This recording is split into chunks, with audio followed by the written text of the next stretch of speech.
1,500 horsemen, 80,000 warriors. On a scorching day along the Kalka River, two forces met.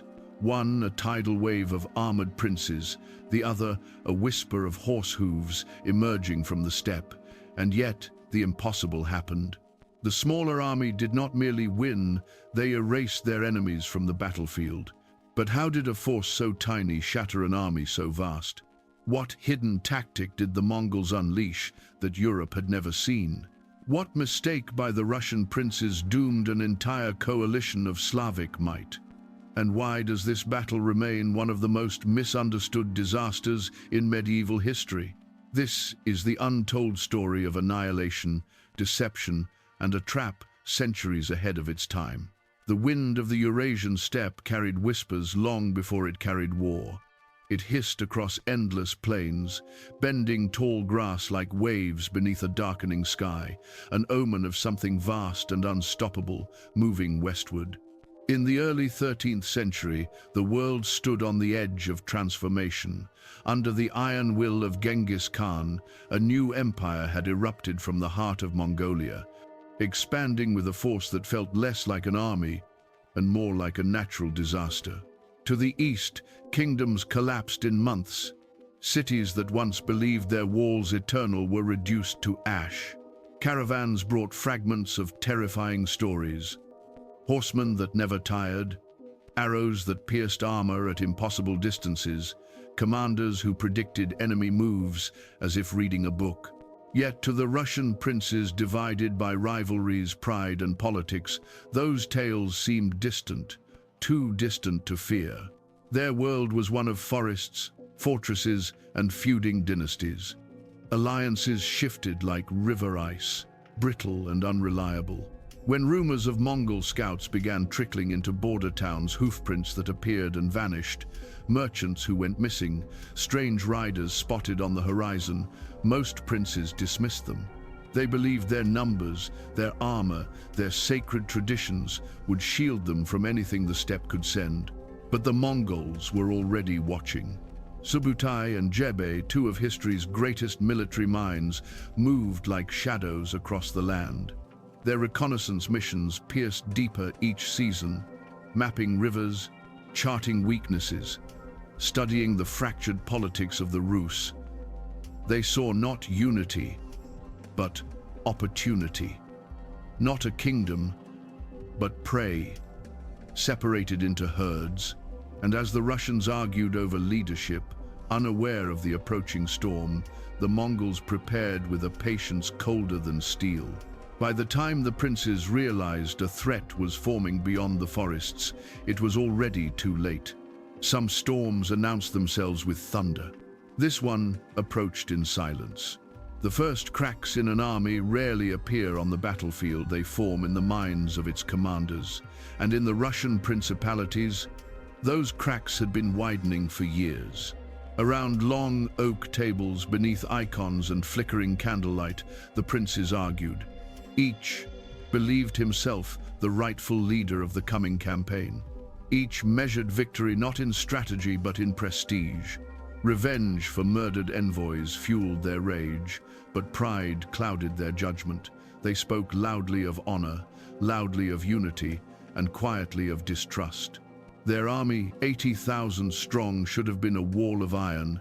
Instead, it became a patchwork of ambitions stitched together by fragile oaths.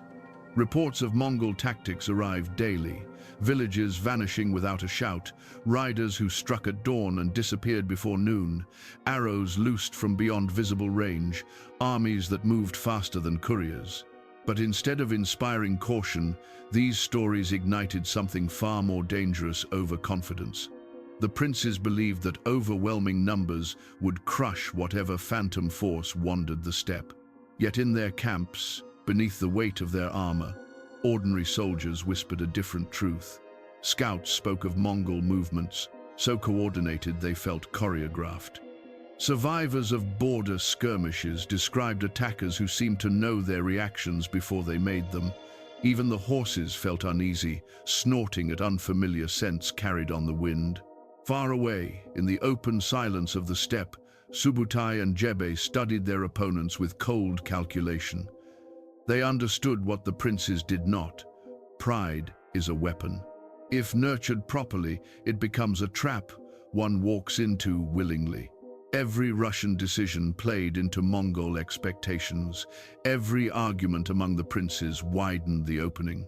And as the coalition marched forward, it did so not with unity, but with an invisible fracture running straight through its heart.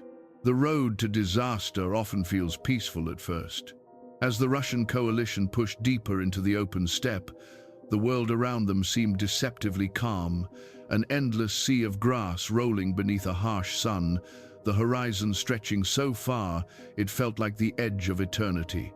Yet every mile they marched, the land itself became the Mongols' silent accomplice. The Russian army moved like a great lumbering beast. Heavy armor clattered, supply wagons groaned. Dust rose in thick columns visible for leagues. Their sheer size, which they believed was their greatest strength, became an anchor dragging them slowly toward exhaustion. The steppe was not made for armies like theirs, slow, rigid, dependent on tight formations and predictable movement. But for the Mongols, this was home. Subutai's scouts rode in patterns so intricate they could have been mistaken for migrating birds, circling, observing, disappearing before they were ever seen. Each day they updated precise mental maps of rivers, ravines, choke points, and open fields perfect for encirclement. The Kalka River, winding like a silver blade across the landscape, became their chosen stage. Along the way, skirmishes flickered like sparks, small Mongol detachments striking suddenly before melting back into the horizon. To the Russians, these encounters looked like desperate retreats, evidence, they believed, that the enemy was weakening.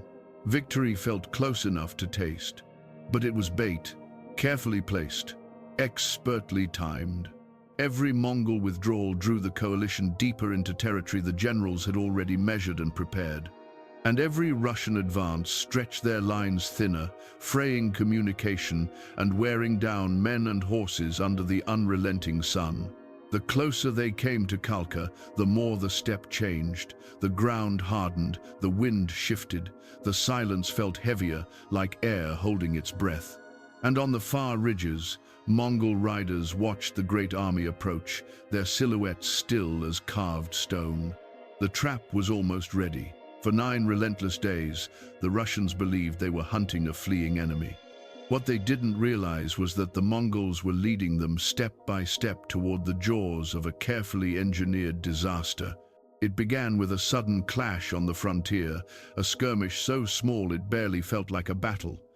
Mongol riders struck, then vanished. The Russians surged forward. Again the Mongols appeared, again they retreated. Each encounter seemed to confirm what the princes desperately wanted to believe. The enemy was breaking, but the truth was far more dangerous. The Mongols executed the feigned retreat with supernatural precision. They allowed themselves to be chased, always staying just close enough to provoke hope, just far enough to avoid engagement.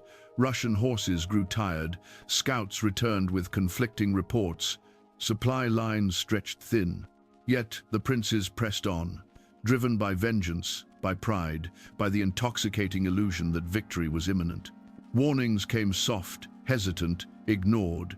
Some commanders noted the strange consistency of the Mongol withdrawals.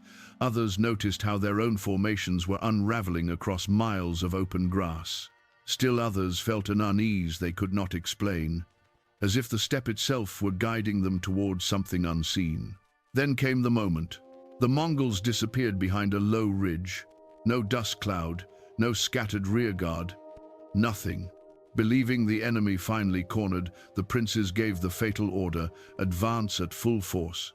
Russian columns surged forward straight into the center of Subutai's design. And as they crossed the ridge, the steppe erupted. Hidden cavalry rose like phantoms, banners unfurled. The trap's jaws snapped shut with silent, ruthless elegance. The hunters had not been pursuing prey. They had been walking into a masterpiece. The first moments of the battle did not arrive with a roar, they arrived with a tremor. A faint vibration under the soil, growing heavier with each passing second, until the very earth beneath the Russians seemed to pulse with approaching doom. Then, from the rising curtain of dust, the Mongols appeared. Not in thousands, not in overwhelming formation, but in swift, swirling bands of riders who moved with the precision of a single living organism. The Russian vanguard struggled to form ranks. Officers shouted commands that were swallowed by the wind. Horses reared, blinded by drifting dust. The coalition army, so massive that it stretched across the horizon, found itself unable to maneuver with any cohesion. The Mongols had chosen the battlefield perfectly. Subutai's horse archers opened the dance. Arrows fell like whispers, silent, distant, impossible to predict. The riders never slowed, never closed, always circling, weaving patterns that disoriented even veteran warriors. Every Russian attempt to charge collapsed into chaos as Mongol detachments dissolved before impact and reappeared on another flank moments later. To the Russians, it felt supernatural. Units attempted to communicate across the field, but signals vanished into the storm of dust. Reinforcements tried to push forward, only to find their own allies blocking the way. Confusion thickened, punctuated by flashes of panic rippling through the less experienced troops. The weight of 80,000 warriors, normally a symbol of strength, became a suffocating burden as congestion crippled their ability to react. All the while, the Mongols pressed their advantage with unearthly discipline.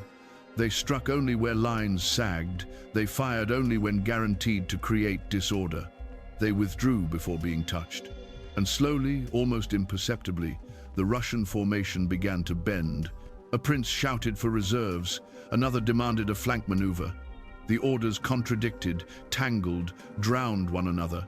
What remained was noise, and fear. As the sun climbed higher, turning the battlefield into a shimmering cloak of heat and dust, the coalition realized something chilling. They were not fighting a retreating enemy. They were fighting a force that controlled every inch of the field. The collapse did not begin with a shout, it began with a silence. A brief, fragile stillness in the heart of the Russian formation, like the breath the world takes before a storm unleashes its fury. And then the Mongols struck. They came not as a wave, but as a rhythm, calculated, surgical, perfectly timed. Horse archers surged forward in tight arcs, releasing volleys with mechanical precision before peeling away like fragments of a broken arrowhead. Every retreat was deliberate, every return devastating. The Russians could not match their speed, they could not predict their angles. They fought ghosts that never stayed long enough to be touched. Pressure built on the flanks first. Small gaps formed, then widened as units tried to reposition. The Mongols flowed into these openings like water through cracked stone. Panic flickered from unit to unit. Horses screamed. Standards wavered. The coalition's enormous size, once a symbol of invincibility, now became its greatest curse as men clogged pathways, blocking each other's escape. Subutai watched from a distant rise, reading the battlefield the way a scholar reads an ancient manuscript. Every Russian error, every hesitation, every faltering command, it all aligned perfectly with the trap he and Jebe had crafted long before the first arrow flew. Then came the breaking point. A key princely contingent, battered and confused, attempted a desperate push toward the river. Their movement rippled through the larger formation like a shockwave, pulling others with them. Order dissolved.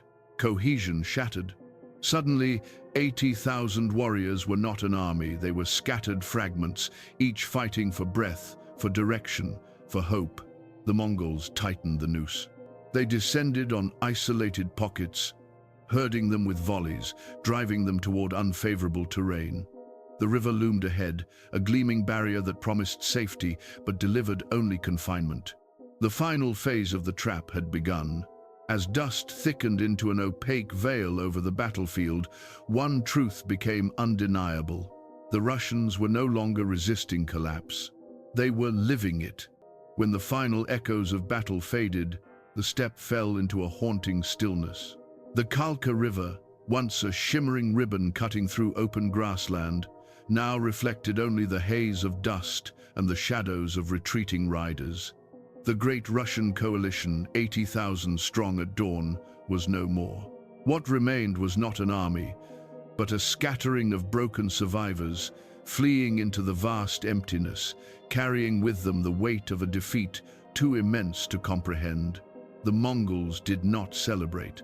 Their discipline forbade it. Victory was not an emotion, it was a step in a greater design. Calmly, methodically, they regrouped, tending to horses, gathering equipment, and ensuring no pockets of resistance remained.